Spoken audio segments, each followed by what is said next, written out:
Canadian energy strategy is really about is that, as I mentioned before, one of the biggest challenges or the underlying issue to what we have is that we don't have pipelines that get to the markets, the refining markets that we need for people to buy our products.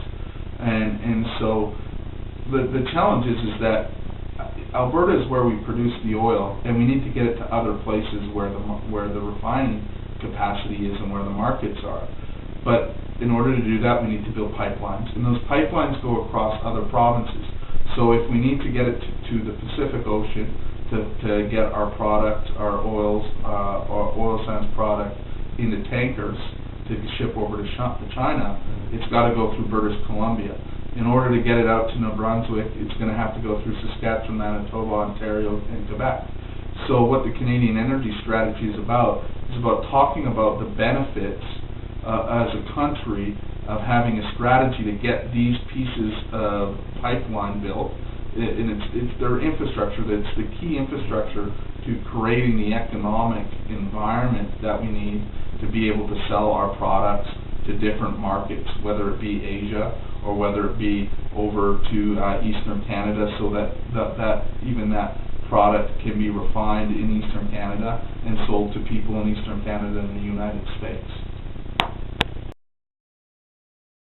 I was very involved as the Associate Minister of Finance. I work very closely with the Minister of Finance, and one of the things that I got to do, as we said, how do you affect change, is you go listen to people. So one of the first things that we did is we went out and consulted with people about what they think our priorities should be in the budget and how they think we should structure our budget. And so we went out and talked to academic people that do research in this area. We went out and talked to financial people that work in businesses.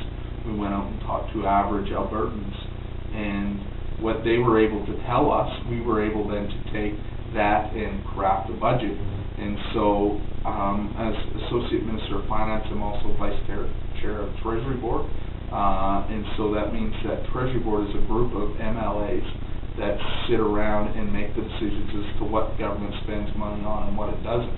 And so I was very involved in that as well, and very excited about the direction that we're going, in that we're managing our current challenges, but we're also presenting a hopeful plan in the future to continue to provide quality public services to people that need them, like quality education and quality health care, and supporting our cities and our towns and our municipalities.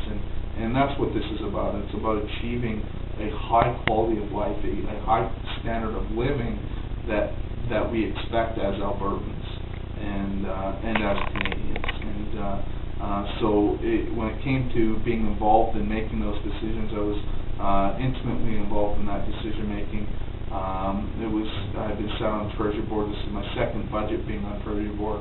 First budget as the Associate Minister of Finance, and it's been an exciting learning experience. Our government budget is about $40 billion, and that's a heck of a lot of money. And it's kind of neat to know that you're been responsible for making decisions about how that money is being spent on behalf of people and voters in the province. Affect change? Well, one of the things to affect change, first of all, is you need to listen to people and see what kind of change that they want in our communities and in our society.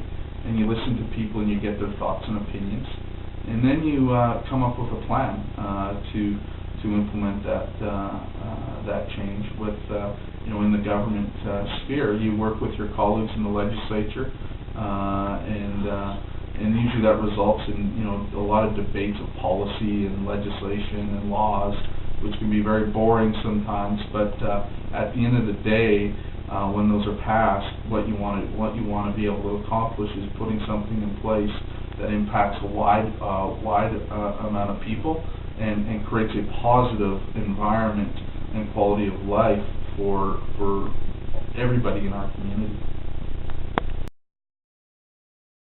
You know what? I think that everybody can affect change. It was real interesting when I first ran to be an MLA. a lot of the people that helped out on my campaign were very young people, people that typically wouldn't have thought that that they would be able to be involved in politics and make substantive change. Yet we worked very hard, and I got elected, and if it wasn't for those people and the efforts that they put forward, we would have never been successful. The point is that people just have to have the desire, the dreams to want to pursue what they think is right, and just to go to do it. And it's the small things that really amount, the sum of those small things that really amount to effective change in our communities. Well, I think what's happening is that we've had certain economic conditions result in a unique situation that has really impacted the amount of revenue we've been able to generate from the province as a result of our non-renewable resources, particularly our non-renewable resources in the form of oil. And that's really provided us a challenge to be able to meet current demands on public services with the amount of money that we actually have to spend. And so what we're doing is looking at all possibilities and financial tools that we have available as a government, whether it be debt financing or whether it be freezing wage salaries, or even just changing the way certain programs are delivered in the government to make sure that we're finding that balance between the money that we have available to spend and meeting the demands of people that have on public services like education and healthcare. What we're doing is we're looking for smarter ways to spend money. And as you know, there's a saying out there that says, never let a good crisis go to waste. And so while you know, there's certainly the revenue drop in this year's budget has provided us challenges, it also provides us with an opportunity. And the opportunity is to say, how do we spend the money that we do have smarter? Because at the end of the day, what we're trying to achieve is certain outcomes for spending that money. And if we can still achieve those outcomes while spending less, then we've really achieved what we wanted to achieve. And so we're looking at every dollar that we spend as a government and saying, how can we spend that smarter? How can we take less money and still spend it in a way that achieves the same outcome? And that's really what's happened here with our spending. It's really been an opportunity for us to look at and say, how can we not necessarily spend more, but how can we spend smarter? We've had a deficit over the last 5 or 6 years. It first started giving us problems in 2008. And in 2008, what we did, or what happened, was we saw the global economic financial collapse. And this was predicated because of, before we talked about the debt crisis in some of the European countries, and that they had overextended themselves in borrowing money to pay for government services. We saw the housing market collapse in the U.S., where people could no longer afford to make their housing payments and had to default on their mortgages. And that created a whole economic collapse. And so we actually went from having $8 billion of extra revenue that year to actually having, I believe it was about $1 billion of a deficit. So that's when it really started to become a problem. What's important to remember is there's a big difference between deficit and debt, and these are terms that are quite often mixed up or used together. When you deliver a budget, you have your revenue, which is the money you're bringing in, and you have your expenditures. And if you have more revenue than expenditures, you have money left over. It's called a surplus. When you have less revenue coming in and you're having more higher expenses, it means that you're short money, and it's called a deficit. And that's in 1 year.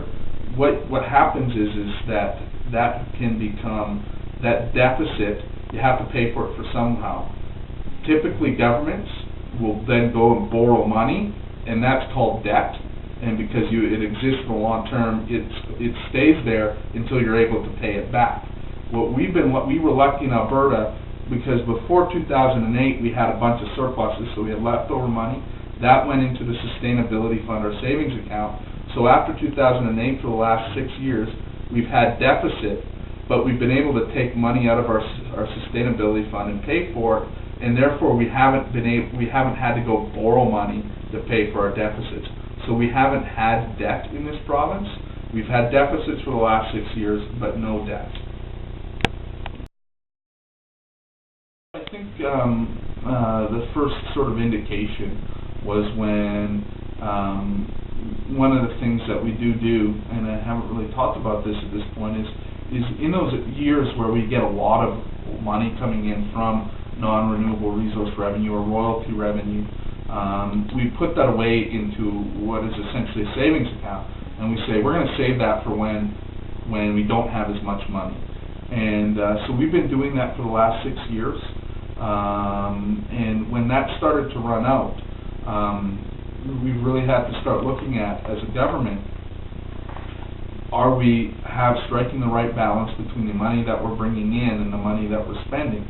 And we're constantly trying to find that balance.